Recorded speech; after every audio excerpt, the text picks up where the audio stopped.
Wow, it's like so much love in the air. Here we are just having conversations about being parents. Do you feel it? Yes. I I feel like once you become a parent, that's typically the topic of conversation first are the kids, right? That's it. Like when you have time for each other, does this even exist for the both of you? Not recently. Man, not recently. We've been in a little funk. I'm not even going to lie, Nessa girl.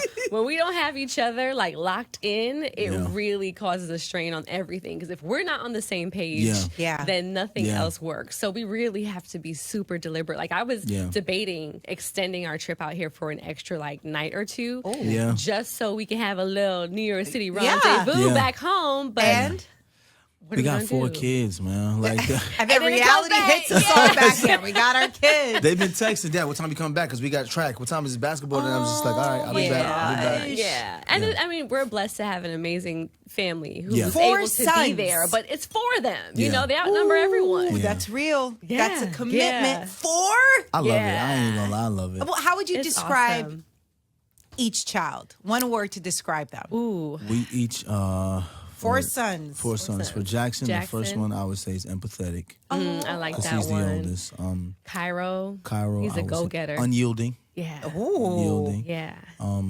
Kaz, he's unapologetic. Yes, I was gonna say independent. Yeah, independent. Yeah. And for Dakota, I would say searching. He's feisty. He's like. Yeah, and he's like wants to be in everything. He's 3, so having 3 older brothers. The way you were describing, I would have thought he was older. Not 3. No, 3. he's 3, but turns 4 this year. He's got all that jazz, man, and he's keeping us on our toes. And I'm trying to hold on to that much more of the baby. He got his first big boy haircut, like 2 days ago. And I'm still processing the whole thing. Yeah, like how did we get here? Well, what was the hardest for you, Khadeen, when it comes to balancing being a mother and work life? Sorry, Devale, we'll get to you in a second, but this is a mom moment. Go ahead, do your thing, exactly. Do your thing, mother. It's being caught between wanting to be everything and to not miss anything, but then also wanting to be the example to your child to show that you can do and have everything. Right. So that juggle is particularly difficult, right?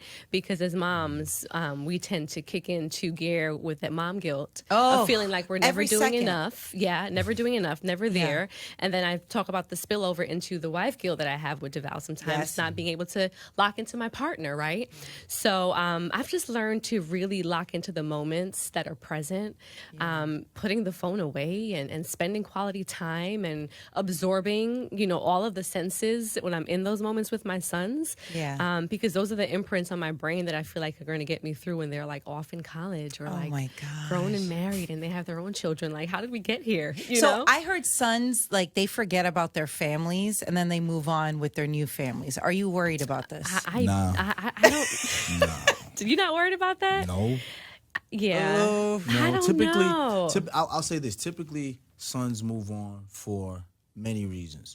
But most of them is because they feel stifled in the home. Like, I'm my own man. I don't want my mom or my dad telling me what I'm going to do. But our sons don't exist in a space like that. Yeah. We're not the type of parents that stifle them and say, do this, this, don't do. We're pushing them, try this, try that. Right. Yeah. Why don't we do this together? So they feel comfortable in the house. And we really allow them to express themselves. What we're trying to do is just raise really emotionally aware and intelligent children. Isn't that the goal? Young men who know how to go out in this world and just be a good person. Because we feel like the energy that you put out there, you're going to get back, right? 100%. So that's a good point. I do fear that sometimes, like, they'll get married and move away, but I do hope and pray that they come home because they can always come home. Always come home. Now, do they get, I don't know, worried or concerned that you guys are sharing so much of your personal life at times? Like, we've seen the different YouTube episodes, right? Yeah. And you are seeing a lot of behind the scenes, just back and forth between everybody. Do they ever, hey, mom, dad, we need to relax a little, or do they like it? Well, I ask them before I post anything that includes them. I love that. I give them the autonomy to say whether they want to do it or not. And my oldest now will be like, well, what are we trying to teach people with this video? Oh my God. And then, wait. we have these what's conversations. the objective of the video? He'll say, how is he so aware? We've had these. We've been filming ourselves since for the past 8 years. Yeah. So for Jackson, and it's been longer than that because he started when he was Jack's 5 Savage. Yeah. So it's 9 years for him. Oh yeah, true. And I used to tell him like this. He was like, Dad, we always film. I said, listen, there's 1,440 minutes in a day. This is when Instagram was only minute videos. I said, if I do one minute video a day, that's only a thousandth of our day. 1,000th of our day. That's nothing. He was like, that's nothing, because he loves math. Yeah. And I said, so we really don't teach them nothing. We don't give them nothing. We just give them what we want them to know. Right. And they build the rest from themselves. He was like, okay, because I don't want to give everything. Yeah. I love that. You know? And when they say no, they say no. Like, we have our third son, Kaz. Yeah. He's pretty much like, y'all can have that camera. Like, he doesn't want to do it half the time. And we respect that. We're like, if you don't want to be a part of it, all good. That's just not his thing. And that's okay. Now, you guys have been together for 22 years. Is that right? He'll be 23 in October. October Married 3rd. for 15. Wow. Now, you guys just started, I guess, filming more so together and having these interactions the past 8 years. Now, were there concerns to do this? Because a lot of times, I might just be jaded from what I've seen, when couples start giving us behind the scenes look and stuff like that.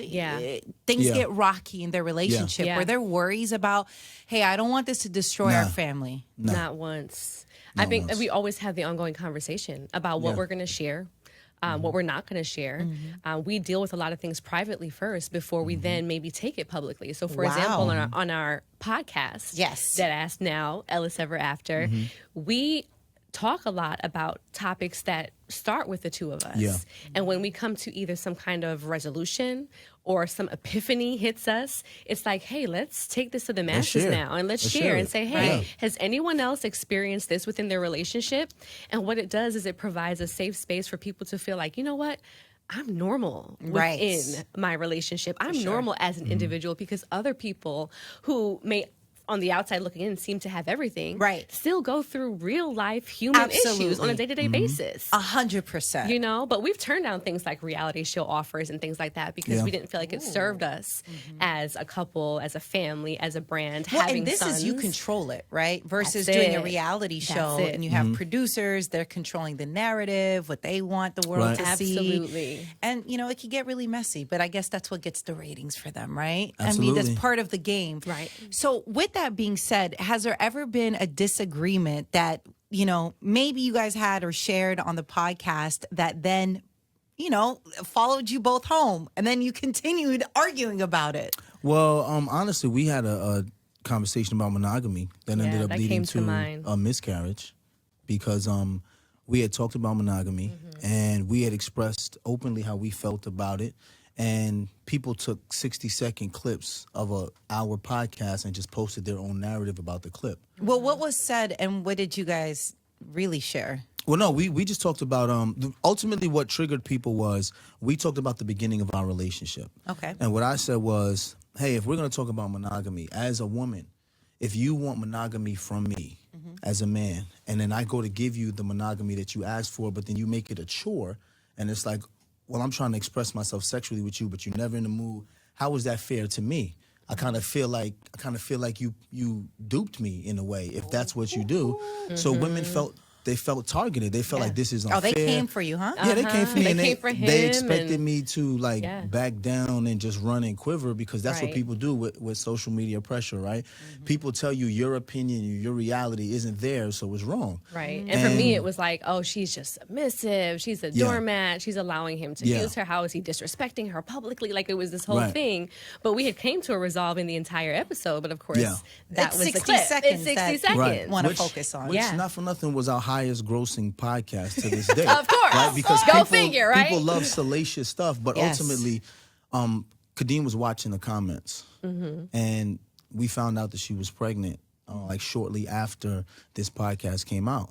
And she was constantly looking at the comments, and I'm asking her, like, are you okay? Are you okay? And she's just like, yeah, I'm fine, but she wasn't fine. And I went to go film, and when I went to go film, I got a phone call from her, and she had lost the child. Oh, I'm so and it was sorry. at that point that I realized that, we've put too much investment into people's thoughts if you're thinking about what they say about you when they're not even there. And we're not going to do that anymore. And it was from that moment we both decided to protect ourselves, but also just let it go. Like once you say something or do something in the media, whatever they take with it and run with it, let them run with it. Because most people comment off of their own experiences, not even what they know about us. Of course. So if someone has something negative to say without knowing us, that negativity comes from them. I'm not even going to take that on myself or put it on my wife. So ever since then, we've been like, nah, we don't don't care about what they say or what they do. We just gonna keep moving how we move and for each other. And I felt like in that moment, it taught me the lesson where I just, you know, you share because you want to share, and you understand that people are going to have their opinions, but when you get wrapped up in the opinions of others, that didn't benefit me in any way. And that's something that we had to get through together. You know, he was away filming. I was back home in California with the kids. At the time, 3. This would have been our 4th child. And the kids just wanted to make pizza that night. Yeah. And I had gone to the ER. I drove myself to the ER that morning. Oh, my gosh. Viable, heartbeat, everything. Everything was like, good. You should be fine. Yeah, we saw everything was good. And then literally within like 3 hours, I was in the bathroom. I was on FaceTime with him, and he just watched everything. And it was horrific for both of us. Here's the crazy part. You watch your wife like pass a baby on the bathroom floor, and then have the strength enough to be like, okay, the kids is knocking. Mom, we gonna make pizza? Yeah, mommy's coming. I'm good, babies. And then she's like, babe, I'm gonna call you back. She hangs up the phone. Now I'm like in the dark. I don't know what's going on. Oh gosh. Then I see pictures. She sends me pictures of them making the pizza. So I'm like, okay, at least the kids are okay. This is what I want to say to people about quote unquote celebrity culture, right? I don't consider myself a celebrity. I feel like I still have a lot more to do in order to be considered a celebrity. Same thing with Khadeen. But people attack you as a person when you're a celebrity because they think you're not human, right? They think you're not a person. And I say this because in that moment, if someone would have said something to me personally while my wife was going through that, they would have caught hands. And then what would have happened is Devale attacked so-and-so. Right, right. And I had to learn how to remove my emotions from the things we put out that deals with my wife. Sure. Because as an athlete, a performer athlete, you could talk about me all day. Right. I'm used to it. The armchair quarterbacks tell everybody they stink. The armchair quarterbacks tell everybody that you're doing it wrong. Yeah. I'm used to that. I didn't think that my wife wouldn't be used to it because I thought she would be used to watching me go through it. When I saw her go through that, it changed my perspective on all things social media. Really? I honestly don't care anymore. Yeah. I've come to that point too. We share because we want the people who want to learn about life to find something. You got something negative to say about me, I don't even, hey, we're not going to argue. We're not going to go back and forth in the comments because it's too much for me to lose to go back with someone I don't know. Plus, you're coming from where what hurt you've dealt with. Sure. You know what I'm saying? I can't tell you your perspective is wrong. So right. Yeah. It's the projection. It's the projection that constantly happens. And even if you're not a celebrity, there's a constant tear down in general. Absolutely. So just regular people online, just, you know, you can see it happening amongst each other. And it really makes me wonder where this is all going to go. Well, that's what we talked about with Ellis Ever After. Yeah, with the rebranding. We wanted to be deliberate about being positive. Yeah. Right. We have a new segment called Op or No Op. Right. And Op or No Op means opinion or no opinion. Right. So it's like we ask you a random question. What do you think about this celebrity? I don't have an opinion because I'm not educated enough on this or that person to give you one. I'll pass. Yeah. And we want to create that culture. Like, wait a minute, I don't know about that. And it's okay not to know. Exactly. Right. And then not to say anything. Yeah. It's okay to say, hey, I don't know. Don't know. Yeah. So I really don't have an opinion on it. I'm not an expert in this field. I'm not educated enough on it. Right. Because we started the podcast 7 years ago, and initially it was just a millennial couple talking about the things that we go through. Parenthood, life, sex, this, that, you know. And then it kind of became like, you know, guys versus girls, battle of the sexes. And we hated that. And I feel like we might be partially responsible for that erupting, you know, in podcast gender spaces. war. The gender war 50-50 conversation. You know, I hate and that. it's just like we're over that portion of things now. We're just like, what's an elevated version of what Deadass Podcast used to be? And it's like Ellis Ever After. After all of the debates. Is that why the name changed? Yes. Yeah. Okay. Yeah. Who came up with the idea to let's transition a bit? Well, if we're going to be honest, we weren't going to do the podcast anymore. Yeah, we were about to be done. Yeah. So last February, we had a sold out string of tour dates in various cities. I mean, one of the biggest ones was Apollo, to be on the Apollo stage. Yeah. Come on. I mean, our boys came on stage. They introduced Devale. It was an amazing time. So we were just like, you know what? Let's just go out with a bang. Love Against the World tour. Yeah. It was great. It was like it was just one of those high moments that we felt like we should just go out with a bang. We've done all that we needed to do in this podcast space. We've shared all that there was to share, because after a while we're like, do people want to continue to hear about the things we have to say? Right. And there was literally like a petition going around, like, you guys cannot stop this, because we then encounter people in those live show spaces during the meet and greets, and they're like, you guys helped to get me out of a dark place. You guys saved my marriage. You taught me how to communicate better. Like, you taught me to seek therapy. So there's so many people who are just rallying behind us. And we said, okay, if we were to continue this, what would it look like to make it different, to make it elevated? And that's when Devale kind of came up with, well, this is kind of like our happily ever after in the podcast space. And then it was Ellis Ever After.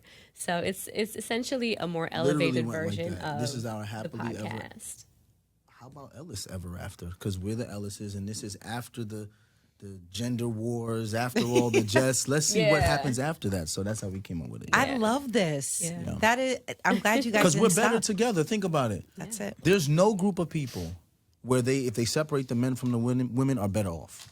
There's no group of people. Men are not better off either without us. That is a fact. But y'all aren't better without us neither. I mean, I need you. How you gonna lift the air conditioner in the window when it's summertime? Like that's always my go-to. Right. That's my go-to. The jar of pickles. Who gonna lift the air conditioner? Who's gonna do that? Right. But who's gonna keep the house and your whole life in order? No, it was baby. My wife. I mean, hello. Call me the glue. You know what I'm saying? Call me the glue. Babe, what am I doing on June 14th? Devale, but then who's gonna curate her life? Yeah.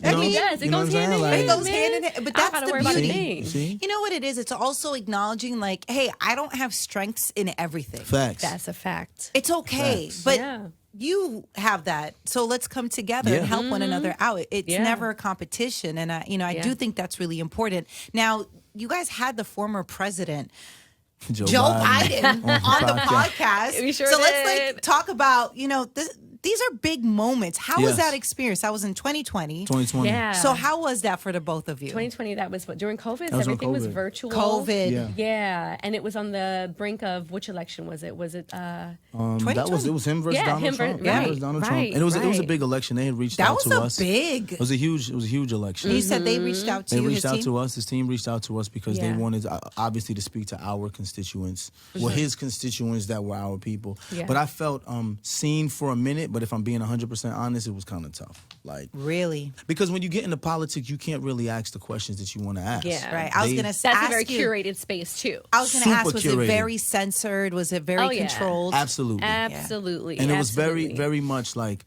I have my agenda that I want to reach to your people. So I asked him a question like, what kind of coffee you drink? Coming from Delaware. It's like, wait a minute, I asked you what kind of coffee. Now we're getting, I know where your agenda's going. Can we have a regular conversation? But I understand being a president is not the easiest job in the world. And every word matters. So I get it. But we wanted to also just open up our audience to like just knowledge. Like that's one thing that we always push. So it's like you have to be well informed to make an informed decision. So just here's one avenue. Here's an interview. We're not here to endorse anyone, but it's just like here's a listen and what he has to say. Isn't it so interesting how now some of the most powerful people in the world are coming to podcasts and having conversations and the impact that it's having, right? Yeah. It's making the conversation just a bit more regular. Where back in the day, I remember when I was growing up, it was like on the news and that was it. That was as far. It felt like grown-up stuff. Yeah. And now it just feels like the conversation, it's very casual. Right. Very here we are. Yeah, I think there's positives to that. But then the negative to me is sometimes when for example, I've heard people say, damn, I wish we had the days where we didn't know about our celebrities and their personal life. Absolutely. It's like you want to toe the line between humanizing the people who you look up to, but then there's also like, I could have done without knowing that about your personal life too. That is true. So is there anyone that you would want to know more about? Oh. myself. My spouse. I think people need to start to get to know themselves a lot more. You know, I think in the information era, we're so worried about everybody else, right? We consume so much information. Part of the reason why people listen to podcasts is because most people can't even listen to themselves speak. Ooh. That's just a fact. Right, because they're listening for validation for their opinion. Talk about it. Talk about a it. projection that maybe they want to know others feel. You know, because ultimately, a lot of times people are set in their ways, right? So for them to actually change their mind, I mean, it's rare. Yeah. Not saying it's not possible, right, but it's difficult. You are going to listen to probably someone who wants to validate your opinion. I mean, Absolutely. 100%, which is understandable. But I encourage people to listen to, you know, different podcasts or just outlets that may not have the same views as you. Whether you agree with them or not at the end of the day. Just to be well versed. Just to be just to understand what's happening. Just to be like, oh, okay, be aware of like how other people think, and it just allows us to be more well informed. Podcasts or even Headway. I watch CNN and I watch Fox and I watch MSNBC.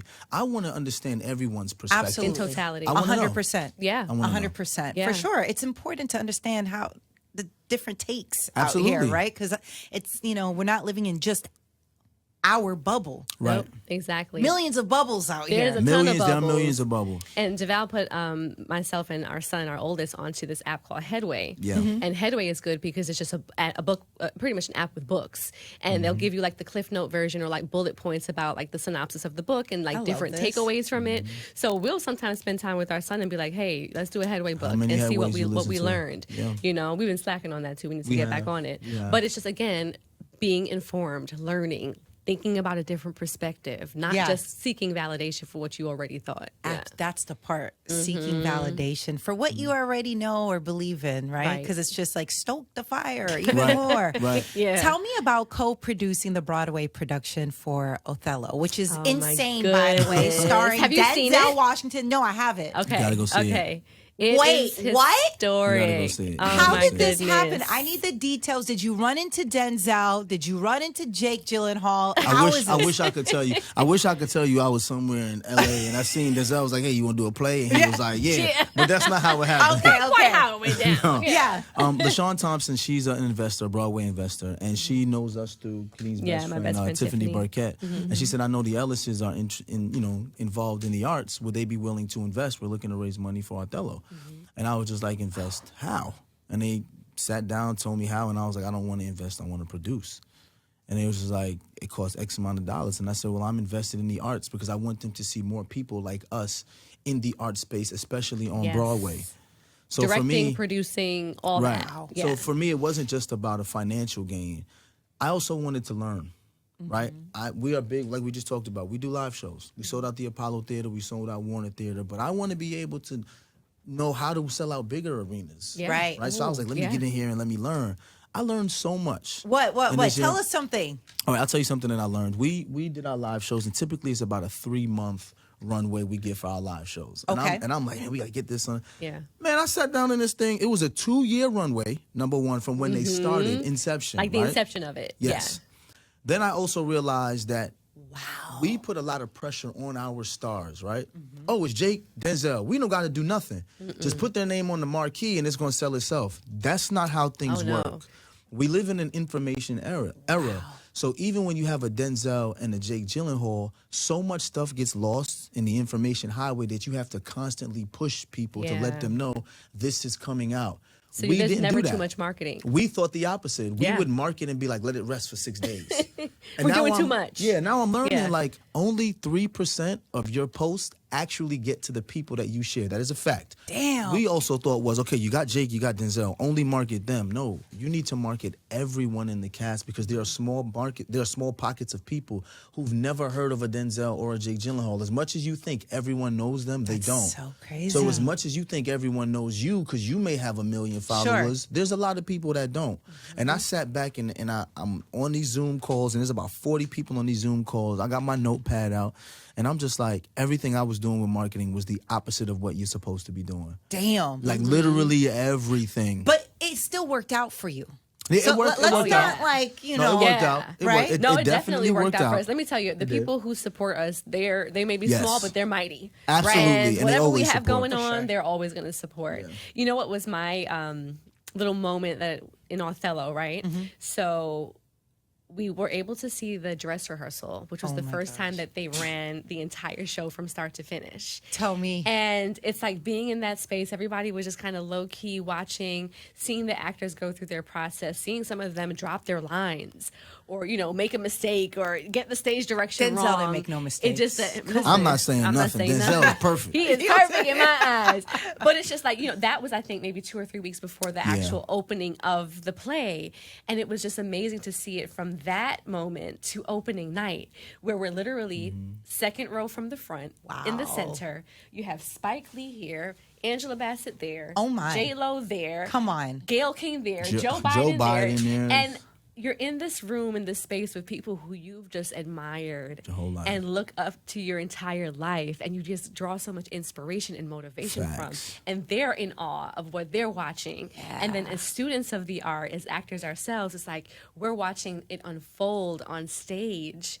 I mean, it was amazing to see them use their instruments in such a way that was so captivating, because, you know, Shakespeare, it's very jargon laden. It's, you know, it's complicated to understand. But if you can act and say these words and me understand what you're saying without really understanding the words, that's a talent. But that's when you know. That's what acting is. Acting is you're trying to convey a feeling. Right. Like you're really not trying to convey a word. Right. You know, and that's why Shakespeare is so like profound.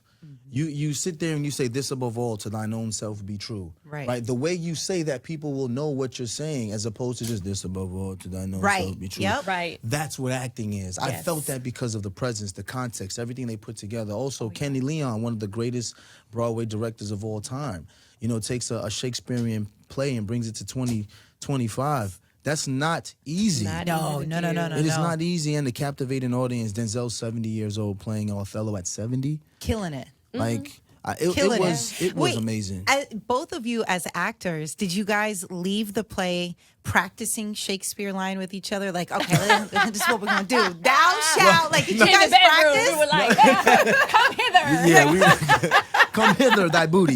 No, I studied. I did a 2-year conservatory. Khadeen is more traditionally a broadcast journalist, right? Which I love. Yes, I love your story. And it's amazing. She was a pageant girl, which most actors hate pageant girls. So when she went to get her master's, she studied performance and movement. Right. So she never studied Shakespeare. And I say that just to say she didn't study Shakespeare, but she studied movement, performance, and oratory, which helped her become a better actor. And performer, so at night, after we left there, she was talking to me about so many things she noticed. And I was like, you didn't get a chance to do conservatory, but you got a freaking front row conservatory masterclass watching them two go at it back. What made it so special? Give us that insight. I'll tell you the thing. When we watched the dress rehearsal, there was no lights. There was no costumes. There was no music. There was nothing to bring the energy. No production. No production. Nothing. Okay. And people need to understand, with actors, film is not an actor's medium. That's a director's medium. TV is a writer's medium. Theater is an actor's medium. So when you have to captivate an audience with just your body and your instrument, no lights or no nothing, now we get a chance to see all of the decisions they're making, right? Every single choice. In real time. I remember one, for example, there's a point in the play where Denzel is about to sit down and he's about to, I don't want to give it away, but he's about to directly confront the person he needs to confront. In the dress rehearsal, there was a chair there, right? He sat down in the chair first, then shook his head and stood up. And I knew it was rehearsal, so he was trying to see what his moment was, right? And I'm watching him go through this, and I'm like, why'd he stand up like that? And I see him thinking about the chair. Then we watch the actual show. And in the show, he sits in the chair. And while he's interrogating the person, he's turning and not even looking at them. And I said, that was an interesting choice. To interrogate them in a way where you're not really looking at them. Right. What made that choice? Yeah. But it also taught me, like, sometimes you make choices and it feels good, and sometimes you don't, because that's not the choice he made in rehearsal. Right. Which means that opening night, he made a completely different choice. And it told me that that's okay. Don't predict it. Don't go out there and say, I'm going to do this because this is going to land.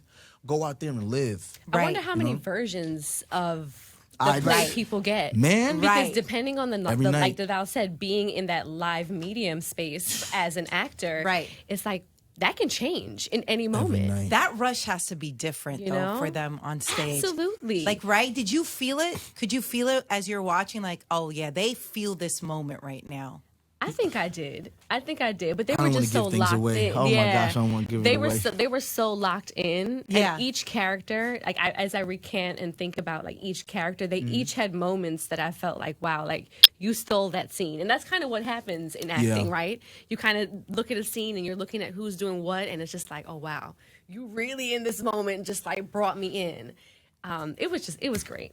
Jake surprised me. Jake was great. He's amazing to me. We watched Presumed Innocence, right? And he was nominated for a Golden Globe. And from there, I couldn't wait to see him on stage. But that was my first time seeing him on stage. What did you think? Jake Gyllenhaal is a powerhouse. I believed every single word that came out of his mouth. And he wasn't speaking traditional English. He was speaking old English. I believed it.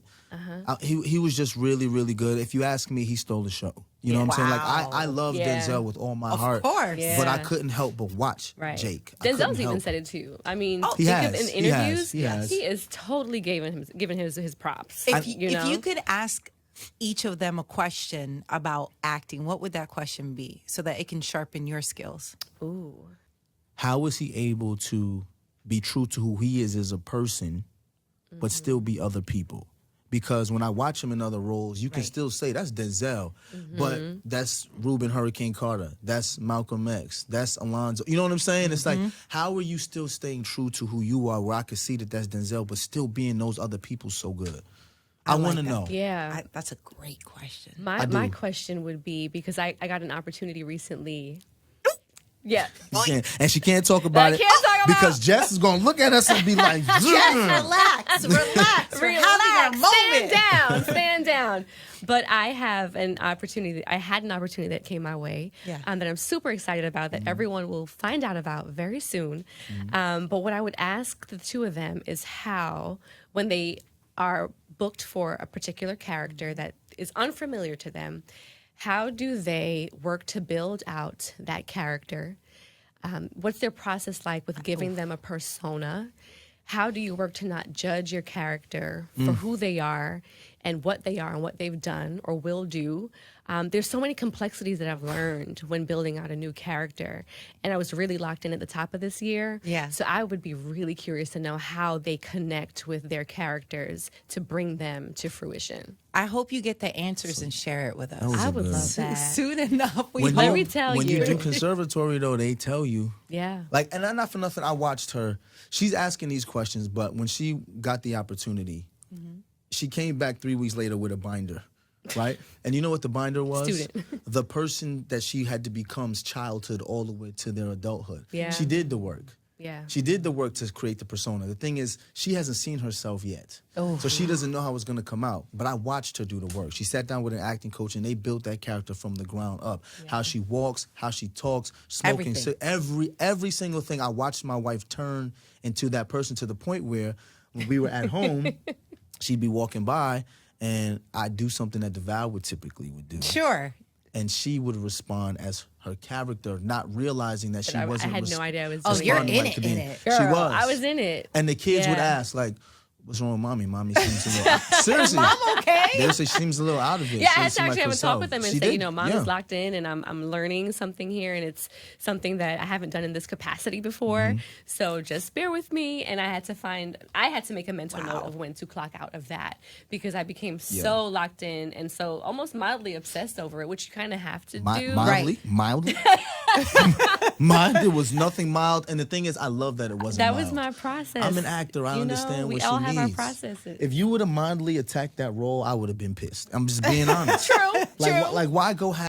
Why go 50%? You attacked it 1,000%. That's the only way to do it. I left everything on the floor, Nessa. I feel good about that. A friend of mine asked me recently, like, do you have any regrets, things that you would have done differently? I know you haven't seen it yet, but I said I honestly feel like I gave it everything that I needed to give. How did you dig that deep? What was it that propelled you to dig that deep? I think there was a desire to do the character justice. It's a brand new project, so wanting it to be great. Right.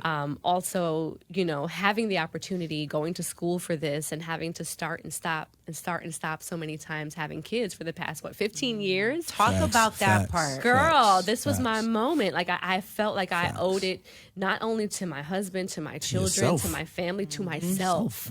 This was a me versus me kind of situation. And I almost had to convince myself. She tried to self-sabotage. Imposter syndrome tried to sneak in. It tried to. And I had to almost work to convince myself. And I said, you know what? God would not have given you this opportunity if he didn't think you could do it. So if he thinks I can do it, who am I to say that I can't? That's right. I just had to do the work. You just have to and show not for up. nothing, God don't think you can do it. God know you can do it. That's why he gave it to you. Even your words and things you have to say, do that. God know you can do this. Right. So you can, and I knew you can and do did. this. And you knew you can do it. And did. Do you guys tell each other when someone's not trying their best, like practicing? All the time. Oh, girl. Oh, yes. When Maybe did that to a last fault. Really? When did that last happen? We was just talking about yesterday. this. No.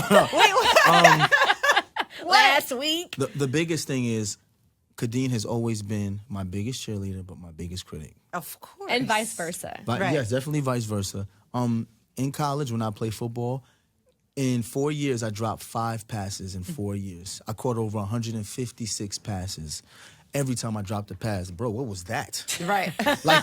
Only 5 in 4 years, The bro. eye in the sky don't lie. Right. That's her. And that's the motto for life for Right. us. Because it's if he can't, as my biggest fan, biggest critic, biggest advocate, biggest support, if he can't tell me when I am not maxing my potential, it's what are we really doing here? We've been doing this since we were 18 years old. And every individual or collective dream we're both invested in. Both of us. Both of us. I'm so invested in her dream. Sometimes I feel like, dang, that's my dream. Because I'm like, what, don't you got rehearsal today? Like, why are you here? Right. And she's like, dang, bro, I had a little break. And That's I'm like, hard, though, in relationships. A lot of times people can't handle 2 driven people also within the same realm. Both It is actors. hard. Let me tell And you. It is just, hard. podcasting, sure. Writing a New York Times best-selling book. Talk about it, Ness. Talk about it. All those things are incredible. Yes. And acting. Like, you guys are all in the same profession. Like, Yeah. And there's no bitterness, right? No. Like, you're on 2 shows right now. Right. And I'm going to go work on this I've character. heard that Do you happens know? with some people so in the industry. much. I didn't know. 'Cause I've I heard can't stories. relate. Yeah, I've heard stories, like especially in Hollywood. A lot of times, Hollywood couples, there is. I get it. Not all, obviously, I but get it. I've heard about, there is an An there's a unspoken certain competition. tone sometimes, and it could cause breakups because somebody might feel a certain way, and I don't feel that at all from you. Nah, this is my homie right here. Like No, we we would don't come even from have we would come egos from left and at the class, door. right? And I would come from football practice. Yeah. Division I athlete, star athlete, and she'd be like, "Babe, I got to do a white balance for my thing." And I'm like, "Come on, let's go." And then we go get that big camera back in 2002, and I got the white paper, and I'm white balancing, and she's got her thing, and she's doing her interview, and they like, I sure was. Devale, what are you doing? You holding that for your girl? I'm like, yo, mind your business. Yeah. Mind your business. Don't got nothing to do with you. We got things going We on got over this tape here. to put together. Yeah. I got this reel. But how could you root against someone who's rooted for you your whole life? Like when I was a sideline reporter and I was struggling doing sideline reporting, I used to come home and we would watch the sideline report and I'd be like, what you think? And she'd be like, trash. Oh, your voice and diction is terrible. Your body is terrible. Your posture is terrible. Your tone is terrible. And everything she told me, we worked on at home. She would record it on TV and I would get home and we would watch it together and we record it. And you know what it led to? A studio analyst job. Wow. Yeah. For the same He company. did. Yeah. Wow. And I never wanted to be a studio analyst. So but he got it led promoted to that, and then Because I got she- the sideline reporting job. That's Yes. so we ended up working crazy. together. We worked Since together. since we were like early 20s, that's when it started with Yeah. working together. That's Yeah. And then incredible. vice versa for me. He's like, hey, yo, I love you to death. I know you just had our 50-11 son. Yeah. But you want to be back on camera again, right? So it's going to require a level of discipline if you want to look Facts. the way you want to look. Facts.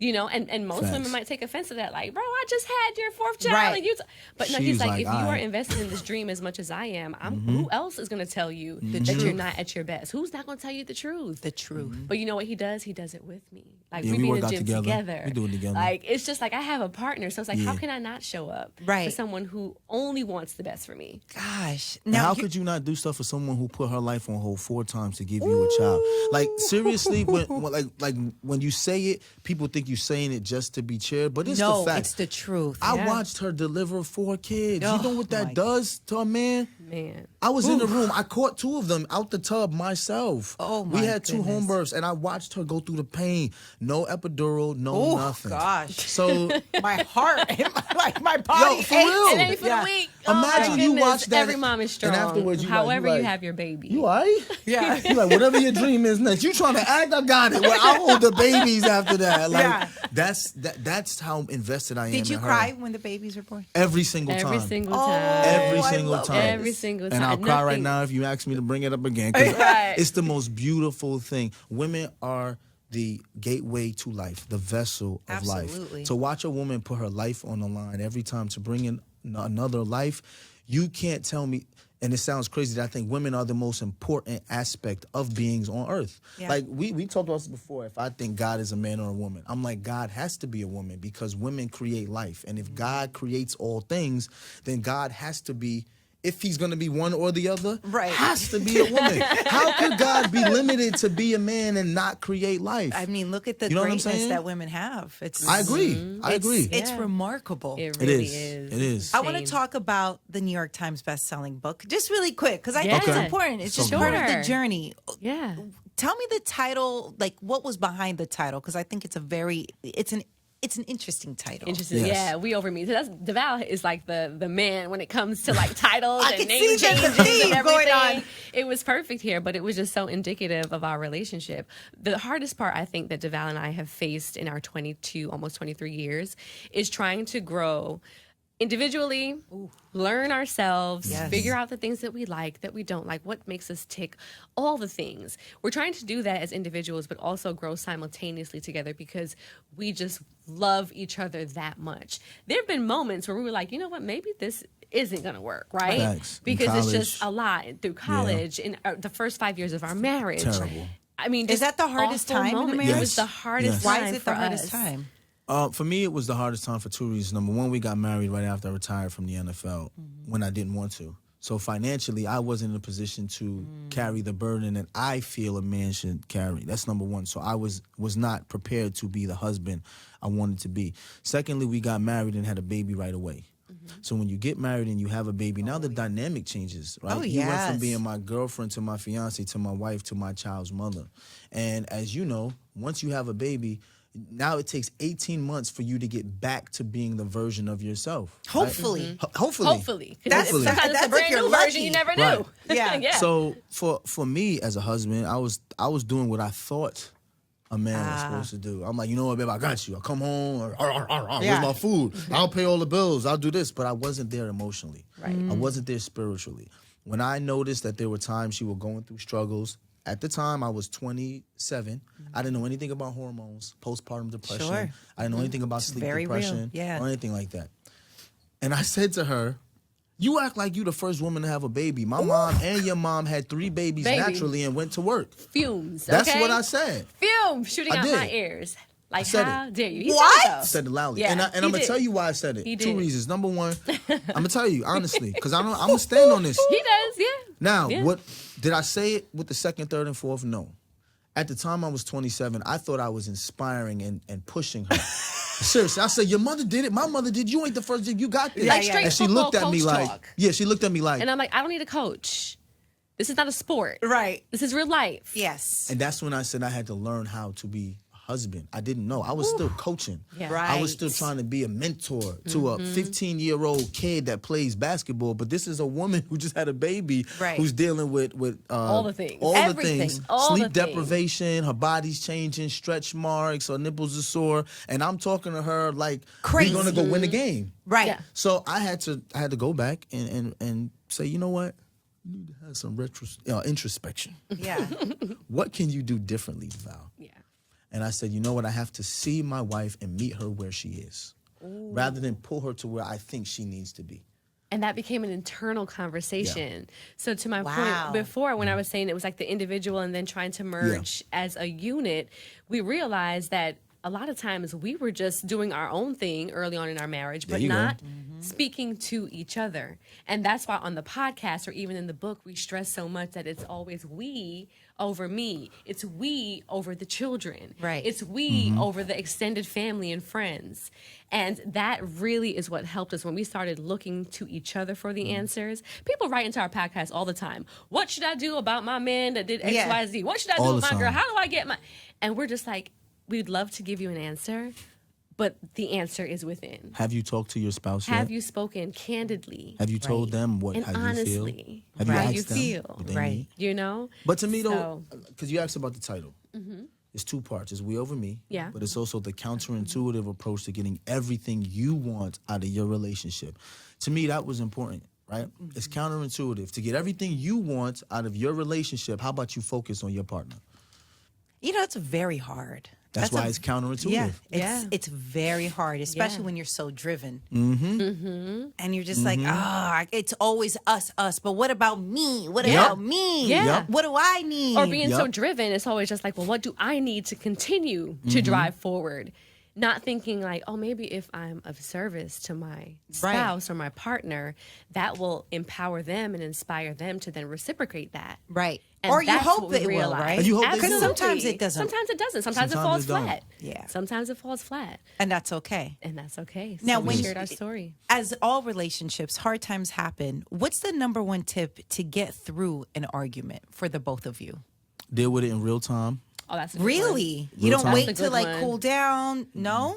Because here's what happens, right? If it's a wait good one. wait until you cool down. Okay, you cool down, but now I'm not cool down. Wait till I'm cool down. Okay, I'm cool down. Yeah, but I'm not ready. When it goes to it becomes a game. It's I'm not ready, lingering. I'm not ready, I'm Who's not gonna break ready. I gotta first? process. Yeah. For us, it's hey, this is how I feel right now, right? This is one rule that we came up with that we know works. When your partner tells you that they want to talk to you about something, be prepared to listen and not judge them for how they feel. We used to do that all the time. The minute she would tell me something, I would get into, well, I only did it because. That's not why she asked, bro. That's not why she's telling you. She's telling you because it made her feel away. Right. Are you going to ignore that Right. she feels away just to validate why you did it? Right. And once we started to realize, like, yo, we both do that to each other. So now we arguing about validating why we did the thing to hurt each other's feelings when we both admit that we don't really want to hurt each other's feelings. That's the goal, right? You know what That's I'm saying? always There's the goal. love. There's You know what I yes. had to learn? Not to always be on the defense That's hard. and It's hard. to take accountability. A lot of times we don't want someone to hold up that mirror to show us exactly That's right. who we are and what we've done and how it's affected them. And far too many times he's brought things my way and I've just been like, but I didn't mean to, but that wasn't my intent versus Right. impact are two completely different things. Absolutely. And though that may not have been my intention, the way it landed on you and the way you received it needs to be acknowledged. Yes. You know, and sometimes just that acknowledgement alone Yeah. and taking responsibility for the way you made someone feel, your spouse at that, Yeah. that has really helped us like astronomically over the past few years. We pledge allegiance to each other, not our genders. So I don't ever make a decision in my family based on I'm a man, I got to do this. I've pledged allegiance to her and God. So that's who my allegiance to. So if my dude's is like, I would never do that, well, you're not married to her and you're not married to me, so mind your business. So mind your business. You know what I'm saying? And it goes both ways. Yo, Yeah. get out your girls' group chats. I don't care what your girls think about this. I don't care what they think. Yeah. How do you feel? Okay, baby, I don't think it's that bad. So then we're not even arguing. So let's not Right. even Why argue. are we Why is that discussing? thing? Because Right. someone else told us we supposed to argue about this. I'm not doing that. Yeah, no. I'm not. But it takes a lot to see that's what's happening. In Yes. real time, it could be, Oh, it could put a yeah. battery in your back. Absolutely. It can be emotions are high. Absolutely. Absolutely. Trying to control that, Yeah. temper yourself. Like, trust me, we've been through the gamut. And give yourself grace. We're Was not there- perfect. We got here now, and we're still working on it, and we still make the mistakes. I was going to Sure ask, do. was know? there ever a time that you have thought, man, it's getting tough. We might head to a divorce. Oh, Year 5, pregnant with Cairo. that was the makeup. After the fact. No, I'm talking about when you told me you were pregnant with Cairo. Remember, we were talking about we were getting a divorce. I mean, we joked like in that first 5 years, we might have been like internally divorced and remarried about Right. 2-3 times Yeah. anyway. Yeah. But yeah, you're right. That was kind of the turning point for us when it came to. it was literally I love the Cairo's honesty, pregnancy. man. I think the Yeah. honesty is so beautiful because it's just a reminder that everybody goes through yes. it. Yeah. Yes, you're not alone. Yeah. You know, and that's why we want to be honest. We don't ever want to be honest or share so that people feel like, oh, they're perfect.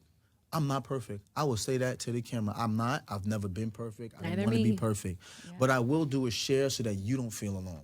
Yeah. Because I know that I'm not the only one going through this. For sure. So when I share, I don't share for this idealistic dream that I want everyone to honor me. Right. Yo, this is what I'm going through, bro. Me and my wife going through this. Anybody else going through it? Right. How'd y'all deal with it? This is how we dealt with it. Right. Share the game with each other. That's it. Yes. Help each other out. That's it. Right? Of course. That's it. When you're going through a relationship rut, what do you guys do to pick it back up? Every relationship goes through this, especially when you've been in a relationship for as long as the both of you have been in. You know, the ruts, I feel like from my perspective, the ruts come into play when we don't have time for each other. When the schedules get hectic. I agree. When, like, there's been moments for sure in the house where Devale has to bring me back to reality. He'll be like, you know, you haven't given me a hug or a kiss in Monday. Like a couple of days. Yeah. Yeah. And I say that honestly so that people don't think that, oh, we're so perfect now. Like, no. This literally was like Monday. Yeah. And he was like, you haven't. And I'm like, what do you mean, babe? Like, I've been home, you've been home. Like, we've been home together. He's like, we've been home together in the same space. But think about how the run of show in the day goes. You wake up, get the kids ready for school. I get up, go to the gym, work out, come home. You make me breakfast real quick. Then you go to gym. And then the kids are home. And then the kids have activities. And here we are passing ships in the house. That's it. And I didn't even realize that quality time, that locked in, that's his love language. Personal touch and quality time. Right. So it's like we're not even connecting on that level where the time spent fills that void of missing each other. Like, do you know what it's like to miss someone and see them every day? Yes. Oh, I know what that's like. So that is like the rut that we get into. And that's why I try to always, you know, like I said, extend the vacation or tack on an extra day or do something to make sure that we're deliberate about locking in. Can I end another debate? Yes. Okay, I know this thing about accountability in women, right? Right? Women don't take accountability. That's a lie. People don't take accountability. I've watched my wife take accountability a ton of times. So this, if you walk into every relationship thinking, oh, she's a woman, she won't take accountability, that's what you're going to get. Right. I tell people all the time, stop putting gender, I don't even know what to call it, like gender-specific like stereotypes that you've seen on the internet on your partners. Right. Like, absolutely. stop doing that. Yeah. Or those catchwords like, you know, gaslight and this, that, and that, toxic masculinity and all the terms. Yes. It's like really assess what's happening within your relationship. Correct. Yes. And don't be quick to just label something. Oh, you know? Yeah. See it for what it is. Everyone's a therapist online now. Everyone knows what's going on. Everyone knows how to solve everything. Yes. But that's why I was asking about your guys' relationship and just what's worked out for the both of you. Might not work out for somebody else, by the way. Yeah, absolutely. How have you both been able to, what's the secret behind your guys' long-lasting relationship? We talk. It's my best friend. I was about to say, this is my person. Remember Monday when I said, yo, I don't feel like I seen my wife in the past? A young Devale would have been like, I ain't seen my wife, I ain't talking to her today. Like, I'm going to make her feel how I feel. And see if she realizes it. Oh, you're being petty. Being petty. In the past, I would have been petty. Young. For sure. Young energy. Petty Pendergrass over here. Now, I feel like we not on the same page. We need to go out, go to dinner, and we going to talk about what's happening. And what we do is we sit down across from each other, we put the phones away. What's going on in your life? Because this is what's going on in mine, and this is how I feel. Yeah. And then we talk about it, and I say, okay, I see how you feel that way. Okay, I did that, my fault. I didn't mean to do that. And then after 20 minutes of talking, it's like I got my best friend back. And then we drink a little bit, we eat, we go home, and we have a good time, enjoying the fact that we back on the same page. Yeah. But it starts with being able to be like, yo, look at me. You see me? You're not seeing me. And I'm not seeing you the way I want to see you. And I feel like most people don't have that relationship. Right. That's important. That's the foundation. It really that is. Talking. It's my friend. It's my homie. Communication. And I know people say that and we think, oh, that's cliche. No, it's the truth. No, it's the truth. That has literally saved us so many times. You know, the fact that things are falling apart. Finances may not be in order. We're hustling. We're struggling. We're in our Brooklyn apartment. We have 3 kids. There's things that we want to do. He wants to be an actor so bad. I want to be an actor so bad. Like, there's all these things that we want to do. And at the root of it, it's like, I cannot be without my person. Facts. You know? And we work for each other. That's essentially like we how work. we keep it together. I read that you lost everything back in 2008 during the stock market crash. I did. Everything. How did you, first off, how and what did you learn from that? So we don't do the same mistakes, so please. I'll tell you exactly what happened. I was in the NFL. I had played 3 seasons. I was a free agent tryout. Everybody in the NFL, see, when you put on the NFL uniform, they think you a multimillionaire immediately. Right? Of course. That's not the facts. My first year, I made $275,000. The same as a good accountant here in Manhattan. Right. No one thinks that they super rich. Right. So I make my money. I played 3 seasons. I think I had made or accrued over $700,000. Right. Break down taxes for you.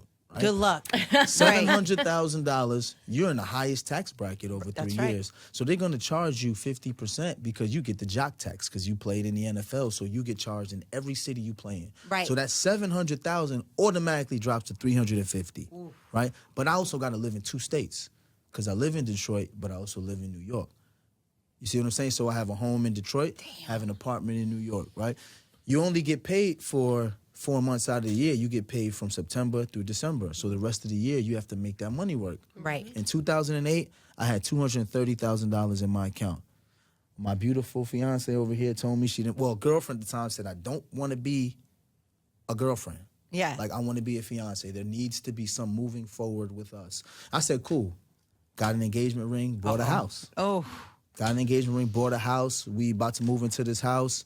2008 comes. Stock market crash. I'm losing $15,000 a day. Ooh. And I get cut. So I said I had $230,000.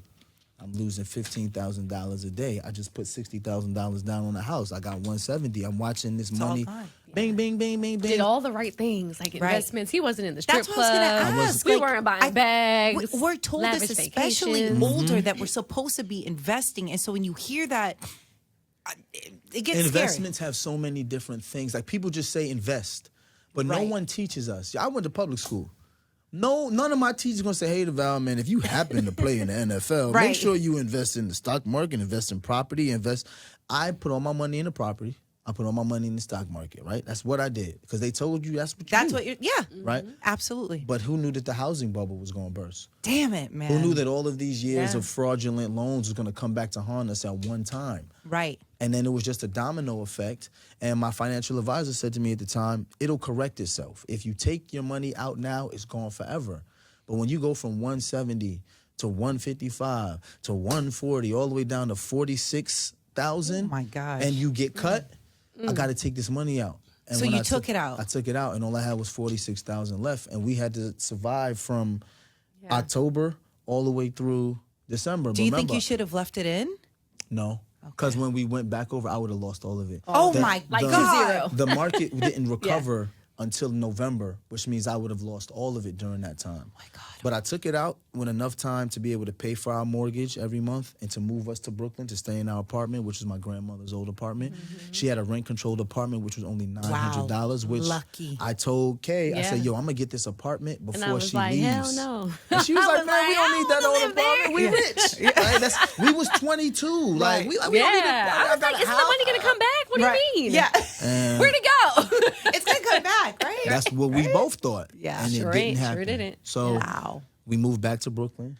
And rebuild. And this is Kay right here. You see this ring right here? Let me tell you what Is happened. that the ring? This ain't the ring. Okay, I was like, that's the ring. I upgraded it. But my wife with this ring, I was like, yo, you're going to have to go to work so we can get some insurance. She went just like this. All right, took this ring, put it inside here, got on that B44 bus, and started working at the mall so that we had insurance. Yeah, I got a job at Matt Cosmetics. That's my dog, though. Yeah, I was like, yo, you down? I'm up. Let's go. Like, what we got to do? And here's the truth. Like, I want to say this. We see all the city girls is up now and city boys. Khadeen was a 22-year-old, voluptuous, beautiful woman. I mean, was she could. You voluptuous. The kids gave me the voluptuous. The kids gave you the voluptuous. The kids gave me the voluptuous. But she could have at that point said, "I'm not staying here with this dude. He lost everything. I can go find me another one." She could have said that, but I said, "Yo, we gonna have to do this." And she was like, "All right, well, what we doing?"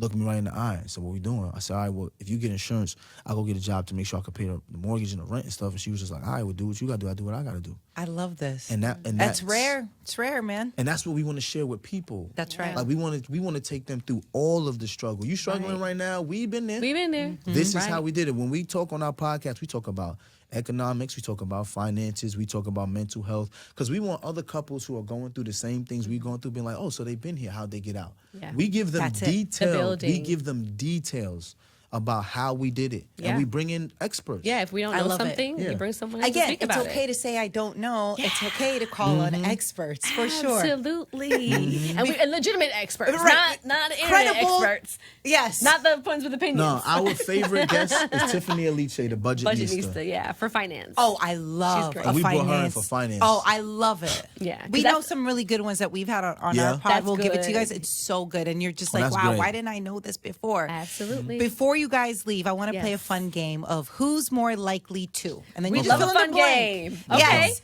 Who's more likely to forget a date night?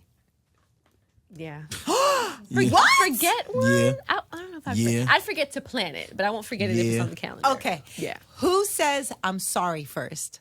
Me. Okay. Let's see. Who's the fun parent? Depends on what it is. Yeah. Right? Nah, she the fun parent. You think I'm the fun parent? It depends, because sports to them seems like fun until I'm on them, and then it ain't fun no more. That's true. When it's mom, it's cuddle session, hugs, kisses. Yeah. Like until the academics kick in, and that's my domain. Yeah. And then it's like, that's it's serious. It's serious. Oh, yeah. Oh, yeah. Okay, who's more likely to cry during a movie? What kind of movie? Depends on the movie. Oh. We're complicated like that. That is very nuanced. Romance? Romance. Yeah, me. Okay, drama. Me. Yeah. Okay. And I've seen him cry over movies only because he's so frustrated that he hasn't been in a film yet that he wants to be in. Right. Like, he wants to be an actor, a film actor so bad that I've seen him get teary and be like, hey, I just want to do that. Yeah. I just want to do that. When am I going to get my shot to do that? And I'm like, baby, it's coming. You are doing the work. Right. It's coming. That's right. Yeah. Who's more likely to start an argument and then forget what it was about? No. She don't ever want to argue. She doesn't want to argue. I don't. I like to discuss things. I don't like to start arguments. No, that sounds like arguments. I want to get to the root of the problem, but sometimes they end up being arguments. Yeah. I admitted it. Yeah, you I do. admitted it. Yeah, it's him. It's always going to be him that want to talk. He always want to talk about something. It's exhausting sometimes. Okay? I'm tired. That's funny. I'm not even mad at you. I think I'm that with Colin. I think I'm the one who's like, and he's like, yo, relax. Colin, I understand. You're quiet, brother. Yo, one time we were having a discussion. It was like 3 a.m, and she was just like, Devale. I was like, what? She's like, you talk too fucking much. I'm over it. I don't want to do this anymore. I literally went and she walked out of the room, right? So I'm sitting there like, I'm not chasing after her. I'm like, it's been 20 minutes. I go over looking around the house. I don't see her, right? Oh my God, this was so ridiculous. This is not, I'm not trying to humble brag, but we have a 12,000 square foot house. And I looked all over this house, right? She finally, I go up and look in the baby's closet next to the luggage, and she's in the corner with her knees like this. I just don't want to argue anymore. I'm like, yo, get up, I'm get up. just tired. Look at yourself. Can you look at you? Get up, get up. First of all, he was mad that he searched the whole house and couldn't find me. I can't believe you were hiding out. I was. I needed a break. You needed a break. I'm like, where am I going to go? Where am I? I can't leave the house. Yes. Let me find a closet. That's the Where thing. is he likely to not look? Oh my God. No, that's the thing. We don't leave the house when we're angry with each other. Yeah. I never want my wife to leave and then something happened and then you were angry and driving and something happened. Right. So the minute she get up and walk out, I'm saying, wait, don't leave this house. I'm not leaving the house. Where do I go? Next time he's going to put an air tag on my ass so he knows where I'm at. Are we going to hear all of this on the new season? Every episode. Absolutely. From season 1 to what, 15? 15. You'll hear every version of these stories. all these stories. And then there's happen. so much more to come. We're in the middle right now of filming season 16. Yes. Congratulations. Thank you. Thank you so much. And the new name, tell us again. Yes, Ellis Ever After. Wherever you get your podcast, wherever you listen. If you're on Apple Podcasts, rate, review. And subscribe. And subscribe. That's important. Yeah, subscribe is important. Subscribe. Because you know what? Subscribe. The importance behind that is it's the only way to let the algorithm know. No. So this is how we beat it. Yes. So like when you are invested into a podcast, you got to make the effort just to let them know because it's the only way. That's like, honestly, sometimes I feel like it's better than any kind of, I don't want to say like financial, monetary kind of way. You're right. It's just subscribe, send it out to Click people. the button, share. Yes, exactly. Share, because like I just, it's the algorithm. That's the war we're at this point. Yes. For sure. So if you like what you hear, which obviously you guys know you have fans that go hard for the both of you. They do. We Make love sure them. you share and like and subscribe. Yes. Very important, so that you guys don't ever threaten us again to tell us that you're not going to continue doing the podcast. Don't threaten us out here. Make it easy for us to keep going, please. Thank you so much. Thank you, guys. You're This was great, amazing. Nessa. This is an awesome time thank with you. Keep doing what you're doing Thank too. you. I'm trying, but I have a present.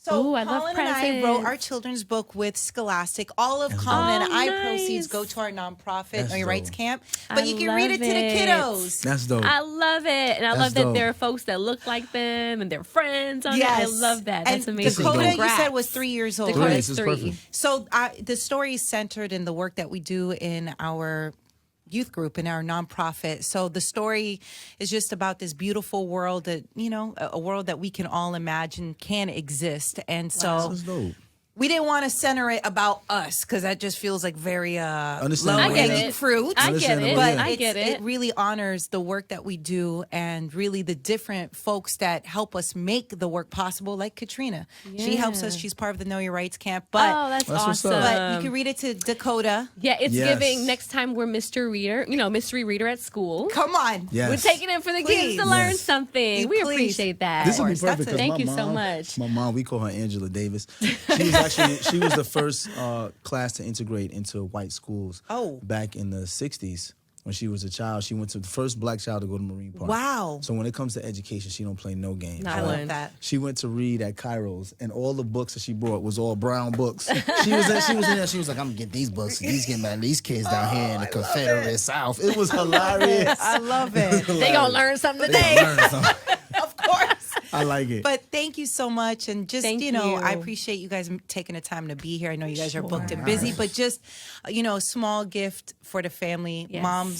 Thanks. And dads, don't get me wrong. Don't feel left out. No, it's fine. I'm left out. I know. Just I'm going to wait till Colin here next time. Yeah, Colin, where are you? You know what I'm saying? You know what? Without Colin, I wouldn't be able to be here now because he's making sure he's helping our daughter. There you go. Absolutely. But that's the teamwork. We're all together. Baby. We need each other, man. And it's hard work, but yes. it's necessary work. And it's so rewarding. Absolutely. So rewarding. Thank you guys so much. Thank you so much for having us. So happy to be here.